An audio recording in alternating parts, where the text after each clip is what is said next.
যুগের চাহিদা অনুযায়ী কিন্তু আমাদের এই কাজটার অপরিহার্যতা রয়েছে।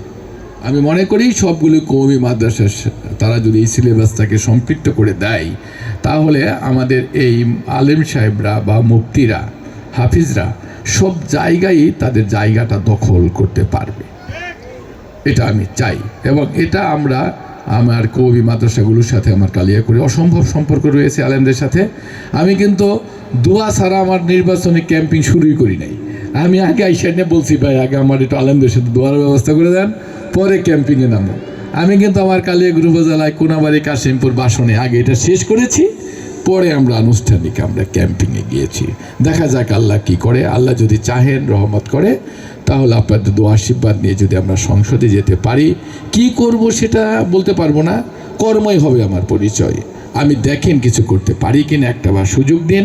35 বছর যাবৎ তো আমরা এখানে ওই রকমভাবে উন্নয়ন পাইনি। আমাদের দল নানাভাবে বঞ্চিত। আমাদের মা বেগম খালেদা জিয়া আপনাদের এই ভোটের অধিকারের জন্য, আমাদের অধিকারের জন্য নিজের জীবনকে উৎসর্গ করেছেন। আর তার চূড়ান্ত পরিণতি আগামী 12ই ফেব্রুয়ারি আমরা সেই সুযোগ আমরা ভোগ করতে যাচ্ছি। আপনারা সবাই কেন্দ্রে আসবেন। আমাদের মার্কা ধানের শীষ।